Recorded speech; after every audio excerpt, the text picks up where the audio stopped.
Danny, you love Mortal Kombat, don't you? I love it X amount of times.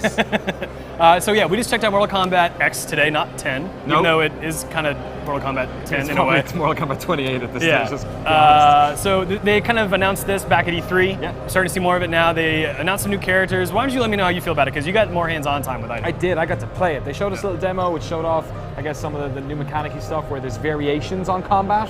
So now before you go in, you can basically choose from 3 different variations. The base moves are there for your character, but you are basically focusing. You're talking about on like a per character basis. Yeah. So right, Scorpion yeah. can either be Fire Scorpion or Teleporty Scorpion or You had like a voodoo scorpion, right, where you could like summon that demon. Yes. And yeah. And there's none where we just use knives and stuff. Yeah. So adds a little bit of variation, I guess, there. Yeah. But yeah, when I was playing it, you were saying it looked smoother. Definitely felt smoother. Mortal Kombat, as opposed to Street Fighter, has always felt very much like, I don't know, like start, stop, or yeah, just really staccato. That kind of Exactly. Yeah. That is the move. Whereas there's a bit more flow to it.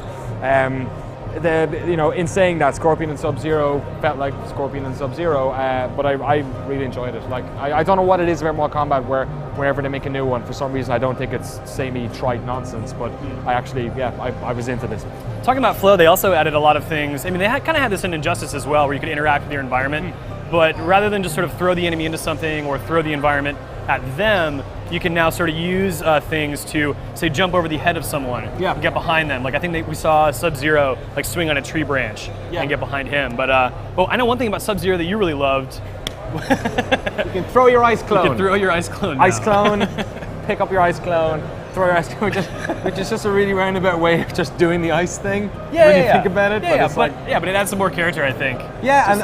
What I liked about it as well, there seemed to be much more of a degree of like pacing involved in your attacks. Yeah. So like with the ice clone, it's like you do the ice clone, but maybe he's going to throw it at me. When I was playing some of the larger characters in it, their like standard Mortal Kombat duck and triangle uppercuts were like easily 50% longer. Okay. So the movement of the characters as well is different based on their size and scale, and I found that really entertaining because, for instance, one of the things about Mortal Kombat is the minute you know somebody's jumping, you're ducking and doing that, and they figure it out. Whereas in this one, you could kind of like dupe people into thinking you couldn't do it, and then load it up and then hit them. Yeah, see, I'm a Street Fighter guy. Like I played Mortal Kombat a lot when I was a kid, but I sort of like Street Fighter for me has evolved quite a lot. This is the first time where I feel like I'm actually interested in Mortal Kombat as a fighting game versus just sort of, the Mortal Kombat experience of this dark world with these characters that do horrible things to one another. And speaking of that, though, some of the fatalities we saw were really they were great. gruesome. And some new characters, so new fatalities totally as well. There's some lady who's made of like some sort of bees or something. There's this big Oprah. That's going in the edit. There's this big hulking dude who's got this kind of little girl on his back, and he basically like held onto poor Johnny Cage and what's her face? So What's her name? Johnny Cage is Sonya Blade's daughter. I think it was Cassie Blade. Cassie Blade. Cassie Cage. Cassie Cage. She basically looks like, exactly as they just molded his character. Yeah. He held onto her, and then the little one like stuck her knives in it and then jumped overhead and bisected her while he pulled her apart. It's fucking disgusting. I don't want to say that's Mortal Kombat in a nutshell. That's Mortal Kombat in a nutshell. That's Mortal Kombat in a nutshell. I like this. But it looks more fun than ever, at least for me, someone who doesn't usually play Mortal Kombat. All right, thanks, Danny. No problem. Yeah. For continuing coverage of Mortal Kombat X and Gamescom 2010.